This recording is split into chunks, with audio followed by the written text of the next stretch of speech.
नमस्कार बच्चों, आज हम आपको प्रिज्म के बारे में बताएंगे कि प्रिज्म से प्रकाश का अपवर्तन कैसे होता है, प्रिज्म क्या होता है, इस सब के बारे में हम आपको जानकारी देंगे। तो प्रिज्म को बताने से पहले सबसे पहले हम आपको प्रिज्म दिखाएंगे। आप लोग प्रिज्म को देख सकते हैं, इस तरह से ये भाग जो होता है, इस तरह से आप ये देख रहे हैं, ये क्या होता है, ये प्रिज्म है। इसमें क्या होता है, इसमें अगर हम देखें तो क्या होता है कि 3 आयताकार पृष्ठ होते हैं और 2 त्रिभुजाकार पृष्ठ होते हैं। जैसे ये वाला पृष्ठ आप देख रहे हो, ये पूरा आयताकार पृष्ठ है। इस तरह से ये वाला भाग देख रहे हो, ये भी आयताकार पृष्ठ है। इस तरह से ये वाला भाग देख रहे हो तो ये भी आयताकार पृष्ठ है। तो 1, 2 और 3, ये तीनों आयताकार पृष्ठ हैं। और इसके बाद अगर यहाँ देखा जाए तो ये त्रिभुजाकार पृष्ठ है और ये त्रिभुजाकार पृष्ठ है। तो इस तरह से प्रिज्म में क्या होता है, 3 आयताकार पृष्ठ होते हैं और 2 त्रिभुजाकार पृष्ठ होते हैं। तो ये तो हो गया प्रिज्म। अब इसी जब हम इस पर बनाएंगे, कॉपी पर या किसी पर भी हम बनाएं, तो इस तरह से जब हम इसे ऐसा करें तो इस तरह से जब ये प्रिज्म होगा तो इस तरह से इसे बनाएंगे, तो ऐसा बनाएंगे प्रिज्म को, तो हमें केवल इस पर इतना ही त्रिभुजाकार पृष्ठ दिखाई देगा। क्या होगा, जब भी कोई प्रकाश की रे आएगी तो इस तरह से इस पर प्रकाश की रे आएगी, इस पर गिरेगी और यहाँ से अपवर्तित होकर बाहर निकल जाएगी। तो कॉपी पे जब हम बनाएंगे तो इस तरह से बनाएंगे, तो हमें इतना भाग ये त्रिभुजाकार पृष्ठ दिखाई देगा।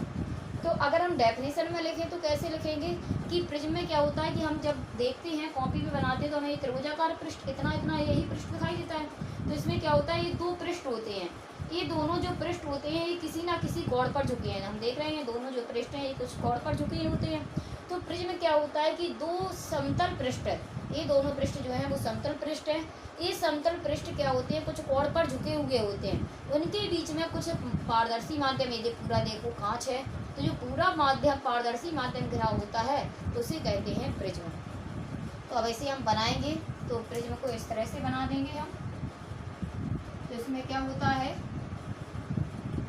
यहाँ पर क्या होता है, ये 2 अपवर्तक पृष्ठ होते हैं, ऐसे हम इसमें देख पा रहे हैं। ये दोनों अपवर्तक पृष्ठ हैं, इतना भाग हमें दिखाई देगा, ये इस तरह का भाग दिखाई देगा। तो ये दोनों अपवर्तक पृष्ठ जो हैं वो कुछ कोण पर झुके हुए हैं। तो जितने कोण पर झुके होते हैं उसे ही क्या कहा जाता है, प्रिज्म। तो डेफिनेशन हम क्या लिखेंगे प्रिज्म की, कि किसी कोण पर झुके हुए 2 समतल पृष्ठों के बीच घिरा पारदर्शी माध्यम प्रिज्म कहलाता है।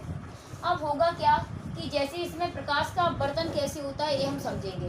तो जैसे इस प्रिज्म पर हम इस तरह से कोई प्रकाश की रे डालें, प्रकाश की किरण डालें, तो जब हम इस तरह से कोई प्रकाश की किरण को डालेंगे तो हम देख रहे हैं कि प्रिज्म की बाहर वायु है।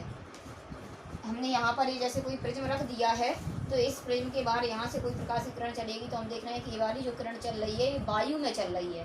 तो यहाँ पर क्या है, वायु।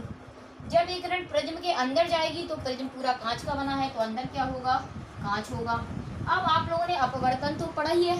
अपवर्तन में आप लोगों ने पढ़ा है कि जब किरण एक माध्यम से दूसरे माध्यम में जाती है तो वह अपने मार्ग से विचलित हो जाती है। तो यही है, यहाँ पर माध्यम वायु है, यहाँ पर माध्यम कांच है, दोनों तरफ माध्यम अलग अलग हैं। तो यहाँ से किरण का अपवर्तन होगा। अब अपवर्तन के लिए सबसे पहले इस पृष्ठ पर लंब खींचेंगे, लंब यानी इस पृष्ठ पर 90 अंश का कोण बनाते हुए देखा। तो इस तरह से हमने इस पृष्ठ पर क्या खींच दिया है, लंब। जब इस पृष्ठ पर हम लंब खींच देंगे तो क्या होगा कि ये किरण वायु से कांच में जा रही है। तो वायु और कांच के लिए देखा जाए तो वायु विरल माध्यम होती है और कांच सघन माध्यम होता है। तो जब किरण विरल से सघन में जाएगी तो यहाँ से ये किरण अवलंब की ओर झुक जाएगी। अब इसके बाद क्या होगा, इसके बाद फिर से ये किरण बाहर निकलेगी। अब फिर से जब ये किरण बाहर निकलेगी तो यहाँ कांच में चल रही थी, और जब यहाँ बाहर निकलेगी तो बाहर फिर क्या है, वायु है।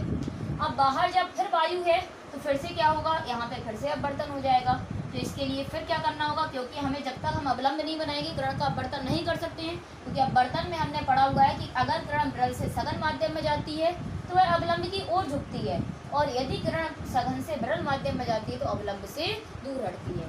तो हमें इसका ये आपतन बिंदु है, इस आपतन बिंदु पर हमें क्या खींचना होगा, अविलंब। अविलंब मतलब इस तल पर 90 अंश का कोण बनाते हुए रेखा। तो इस तल पर हमने अविलंब खींच दिया। अब यहाँ से किरण आ रही थी यहाँ तक, इसके बाद फिर क्या होगा कि यहाँ माध्यम बदल गया, नहीं यहाँ माध्यम वायु है, तो अब किरण अवलंब से दूर हट जाएगी। तो इस तरह से प्रिज्म में प्रकाश की किरण का अपवर्तन होता है। अब देखो जैसे यहाँ से ये किरण चल रही थी यहाँ पर, अब बीच में अगर ये प्रिज्म नहीं होता तो ये किरण क्या इस तरह से अपवर्तित होती? अगर ये प्रिज्म नहीं होता तो इस किरण की क्या होता, रास्ते में कोई डिस्टर्बेंस नहीं आ रहा था, यानी ये किरण एकदम से सीधी अपने मार्ग पर चली जाती। लेकिन बीच में जब प्रिज्म रख दिया, जैसे यहाँ से कोई किरण आ रही है इस तरह से जब एक किरण आ रही है, या अगर यहाँ प्रिज्म नहीं है तो इस तरह से एक किरण सीधी चली जाएगी। लेकिन जब इस तरह से एक किरण आ रही है तो यहाँ सबसे पहले काय पे गिरेगी, जाके प्रिज्म पर। जब ये किरण प्रिज्म पर गिरेगी तो यहाँ से ये प्रिज्म क्या करेगा, इस किरण का अपवर्तन कर देगा। तो यही है यहाँ पर कि इस तरह से यहाँ पे किरण आ रही है, अगर ये प्रिज्म नहीं होता तो ये किरण सीधी चली जाती, लेकिन प्रिज्म ने क्या किया, इस किरण का अपवर्तन कर दिया, इसलिए ये किरण यहाँ से अपवर्तित हुई और फिर यहाँ से अपवर्तित हो गई। अब देखो तो प्रिज्म तो समझ में आ गया होगा कि प्रिज्म में क्या होता है, दो समतल पृष्ठ होते हैं, वो किसी कोण पर झुके होते हैं, उनके बीच में जो भी माध्यम घिरा होता है वो प्रिज्म कहलाता है। अब प्रिज्म में क्या हुआ कि प्रिज्म में प्रकाश की किरण का अपवर्तन भी समझ में आ गया होगा कि किरण का प्रिज्म अपवर्तन कैसे करता है। अब यहाँ पर हम देख रहे हैं कि प्रिज्म में क्या होता है कि इन दो पृष्ठों से प्रकाश का अपवर्तन हो रहा है, एक पृष्ठ ये है और एक पृष्ठ ये है, तो ये दोनों जो पृष्ठ है ये दोनों पृष्ठ कहलाएंगे अपवर्तक पृष्ठ। ये दोनों जो पृष्ठ है ये दोनों पृष्ठ ही अपवर्तक पृष्ठ कहलाएंगे। अपवर्तक पृष्ठ का मतलब क्या होता है कि जिन दो पृष्ठों से प्रकाश का, प्रिज्म में तो कई सारे पृष्ठ होते हैं, एक पृष्ठ ये है, एक पृष्ठ ये है, जे भी है और ए भी है।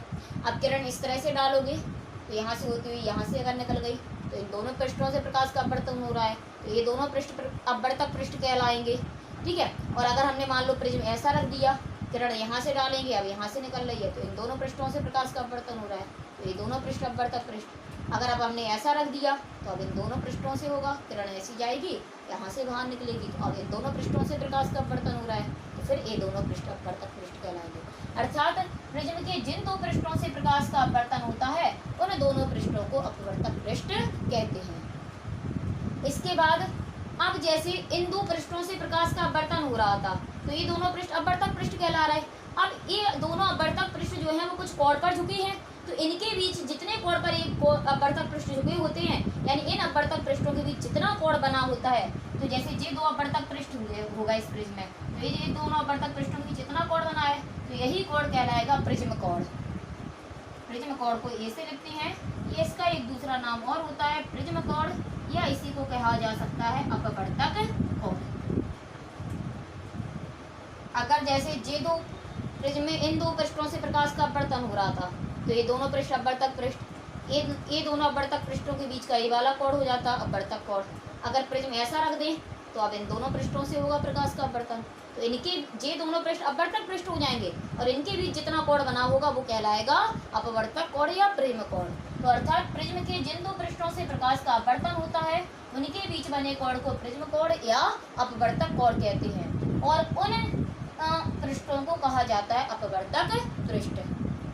इसके बाद देखो जैसे यहाँ पर हमने बताया कि इस प्रिज्म पर जब हम प्रकाश की किरण डाल रहे थे इस तरह से, तो जब हम प्रिज्म पर इस तरह से प्रकाश की किरण डाल रहे थे, अगर ये बीच में हम प्रिज्म नहीं रखते तो ये तो प्रकाश की जो किरण थी वो अपने रास्ते पर सीधी चली जाती इस तरह से बिल्कुल। लेकिन जब इसके बीच में हमने प्रिज्म रख दिया तो इस प्रिज्म ने क्या किया, इस प्रकाश की किरण का रास्ता बदल दिया। तो किरण जहाँ ऐसी रही थी लेकिन इसने प्रिज्म ने रास्ता बदलकर किरण को पहुंचा इस तरह से दिया। तो हम देखेंगे कि इस प्रिज्म ने किरण को कितने कोण से विचलित कर दिया अपने रास्ते से। तो किरण इस तरह से जा रही थी, जबकि किरण जहाँ इस तरह से रही है तो प्रिज्म ने किरण को इतने कोण से विचलित कर दिया। इस कोण को कहा जाएगा विचलन कोण।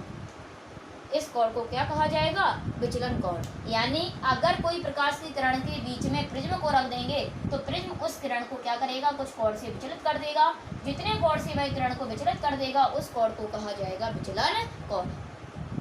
तो इस तरह से सारी डेफिनेशन समझ में आ गई होगी। एक बार फिर से हम बता देते हैं। प्रिज्म किसी दो समतल पृष्ठों के बीच, मतलब दो समतल पृष्ठ किसी कोण पर झुके होते हैं, उनके बीच घिरा पारदर्शी माध्यम प्रिज्म कहलाता है।